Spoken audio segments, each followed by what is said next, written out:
Shalom Bapak Ibu Saudara terkasih Sobat Samas. Wah, hari ini hari Valentine atau disebut hari kasih sayang. Di awal hari ini mari kita menunjukkan kasih kita kepada Tuhan Yesus dengan menyediakan waktu untuk mendengarkan firman Tuhan melalui program Samas. Karena Tuhan Yesus sudah terlebih dahulu membuktikan kasih-Nya kepada kita. Mari kita berdoa terlebih dahulu sebelum kita sama-sama belajar tentang firman Tuhan. Bapa yang penuh kasih, kami datang kepadamu. Kami rindu dibaharui hidup kami setiap hari melalui firman-Mu Tuhan. Kasih-Mu selalu baru setiap hari. Berkatilah kami agar kami dapat memahami firman-Mu dan melakukan apa yang Tuhan kehendaki dalam hidup kami. Dalam nama Tuhan Yesus kami berdoa. Amin. Keluarga damai, hari ini kita akan belajar tentang Yohanes, murid Yesus yang dicintai dan dipakai Tuhan. Nats Alkitab terambil dari Yohanes 1 ayat 35 sampai 42. Berbunyi demikian, murid-murid Yesus yang pertama. Pada keesokan harinya, Yohanes berdiri di situ pula dengan 2 orang muridnya. Dan ketika ia melihat Yesus lewat, ia berkata, "Lihatlah anak domba Allah." Kedua murid itu mendengar apa yang dikatakannya itu, lalu pergi mengikut Yesus. Tetapi Yesus menoleh ke belakang, ia melihat bahwa mereka mengikut dia, lalu berkata kepada mereka, "Apa yang kamu cari?" Kata mereka kepadanya, "Rabi, di manakah engkau tinggal?" Ia berkata kepada mereka, "Marilah dan kamu akan melihat." Mereka pun datang dan melihat di mana ia tinggal. Dan hari itu mereka tinggal bersama-sama dengan dia. Waktu itu kira-kira pukul 4. Salah seorang dari keduanya yang mendengar perkataan Yohanes lalu mengikut Yesus adalah Andreas, saudara Simon Petrus. Andreas mula-mula bertemu dengan Simon saudaranya dan ia berkata kepadanya, "Kami telah menemukan Mesias," artinya Kristus. Ia membawanya kepada Yesus.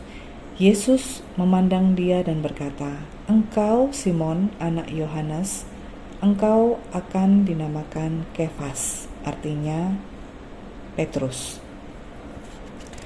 Sobat Samas, Rasul Yohanes adalah penulis 5 kitab dalam Perjanjian Baru, yaitu Injil Yohanes, ketiga kitab surat yang berjudulkan namanya 1 Yohanes, 2 Yohanes, dan 3 Yohanes, serta kitab Wahyu.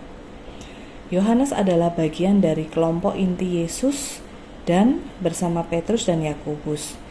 Dirinya mendapatkan kesempatan menyaksikan perbincangan Yesus dengan Musa dan Elia pada peristiwa transfigurasi yang tercantum dalam Matius 17 ayat 1 sampai 9. Perannya di antara ke-12 rasul bertumbuh dan setelah peristiwa penyaliban, ia menjadi salah satu soko guru di gereja Yerusalem. Ia melayani bersama Petrus dan pada akhirnya ia diasingkan ke Pulau Patmos oleh kerajaan Romawi, di mana ia menerima penglihatan ajaib dari Allah dan ia rekam dalam kitab Wahyu. Rasul Yohanes bukanlah sosok yang sama dengan Yohanes Pembaptis. Rasul Yohanes adalah saudara Yakobus, salah satu dari ke-12 murid Yesus. Kedua saudara itu dikenal oleh gairah, semangat, dan ambisi mereka. Pada masa awal bersama Yesus, Yohanes sering bertindak secara gegabah, tanpa berpikir panjang dan agresif. Di dalam Markus pasal 9, kita melihat bahwa Yohanes melarang seorang mengusir roh jahat dalam nama Yesus karena orang itu bukan bagian dari ke-12 rasul. Tercantum dalam Markus 9 ayat 38 sampai 41. Yesus menegurnya dengan mengajar bahwa mereka yang mengusir roh jahat dalam namanya tidak mungkin kemudian berbalik dan mengatakan yang jahat tentang dirinya. Ambisi Yohanes bagi Yesus juga dipengaruhi oleh ambisi pribadinya. Sebagaimana tampak dari permintaannya melalui ibunya, supaya kedua saudara itu diberi tempat duduk di samping kanan dan kiri Yesus dalam kerajaannya kelak. Peristiwa itu menyebabkan hubungan mereka dengan para rasul yang lain merenggang untuk beberapa waktu. Dari berbagai peristiwa yang ada, ia mulai memahami bahwa orang yang hendak menjadi besar haruslah rendah hati.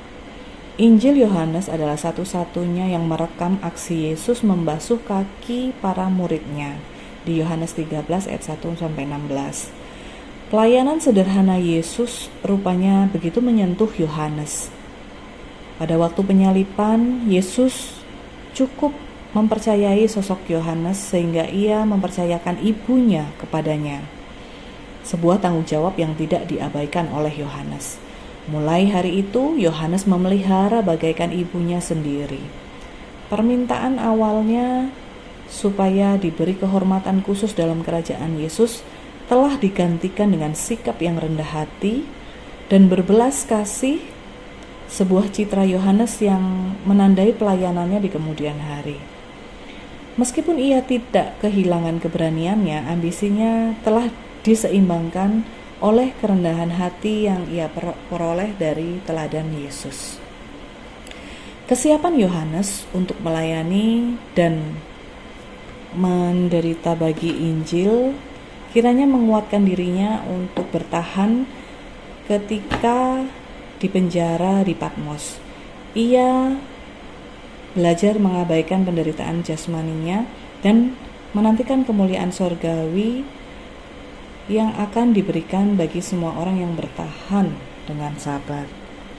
Yohanes sangat berkomitmen pada pemberitaan kebenaran. Di dalam Alkitab, kecuali Tuhan Yesus, tidak ada sosok yang lebih membahas konsep kebenaran. Ia bersukacita dalam menyatakan kebenaran pada sesamanya dan melihat mereka berjalan menurut kebenaran itu. Ia mengecam mereka yang menyimpangkan kebenaran dan menyesatkan orang lain, terutama jika mereka mengklaim dirinya sebagai orang percaya. Di 1 Yohanes 2 ayat 4. Semangatnya bagi kebenaran membuatnya prihatin untuk domba-domba yang ditipu oleh pengajar palsu. Dalam kitab 1 Yohanes diisi dengan himbauan tentang sosok-sosok ini. Secara terus terang ia menjuluki sosok-sosok yang berusaha menyimpangkan kebenaran sebagai nabi palsu atau anti-Kristus. Bahkan menyatakan mereka sebagai iblis. Di 1 Yohanes 2 ayat 18. Sobat Samas, Yohanes juga dijuluki sebagai Rasul Kasih. Di dalam Injilnya, ia dijuluki sebagai murid yang dikasihi Yesus. Ia digambarkan sebagai sosok yang bersandar pada Yesus pada perjamuan terakhir. Kemungkinan sebuah indikasi bahwa Yohanes adalah salah satu yang termuda dari ke-12 rasul. Dalam suratnya yang pertama, Yohanes menulis bahwa Allah itu kasih dan kasih kita bagi sesama adalah wujud akan kasih Allah bagi kita. Surat pendeknya yang kedua dipenuhi dengan ekspresi kasihnya bagi mereka yang berada di bawah naungannya. Ia menyelamatkan suratnya pada sebuah kelompok orang percaya yang benar-benar aku kasihi dan meminta mereka saling mengasihi dengan hidup menurut perintah Yesus. 2 Yohanes 1 ayat 1. Beberapa kali Yohanes menyebutkan pembacanya sebagai yang kekasih atau yang kukasihi, baik dalam 1 Yohanes maupun 3 Yohanes. Keluarga damai, kehidupan Yohanes mengingatkan kita akan beberapa pelajaran yang dapat kita terapkan secara pribadi. Yang pertama, semangat kita untuk kebenaran harus diseimbangkan dengan kasih kita kepada sesama. Tanpa kasih, semangat dapat berubah menjadi kekasaran atau sikap yang mudah menghakimi. Sebagaimana yang dipelajari Yohanes, jika kita menyampaikan kebenaran dalam kasih, kita dan mereka yang kita jangkau akan bertumbuh dalam segala hal ke arah Dia, Kristus yang adalah kepala. Kedua, kita belajar percaya diri dan keberanian jika tidak disertai dengan belas kasihan dan kasih karunia, mudah berubah menjadi kesombongan. Percaya diri adalah hal yang baik, namun jika tidak disertai kerendahan hati dapat berubah menjadi sikap yang maha bisa, yang menghasilkan penyombongan diri dan sikap eksklusif. Ketika hal itu terjadi, kesaksian kita akan kasih karunia Allah tercemar, dan orang lain tidak ingin menjadi orang seperti kita. Sama dengan Yohanes, kita hendaknya menjadi saksi yang efektif bagi Kristus. Sikap kita harus mencerminkan semangat bagi kebenaran, belas kasih bagi sesama kita, dan semangat untuk melayani dan mewakili Tuhan kita dengan mencerminkan kerendahan hati dan rahmat-Nya. Mari kita berdoa. Bapa dalam sorga, kami mengucap syukur kami boleh belajar tentang sosok Yohanes, murid Yesus, di mana dia memiliki semangat yang besar untuk melayani, untuk memberitakan tentang kebenaran. Biarlah kami belajar untuk meneladaninya dan menjadi berkat bagi sesama kami.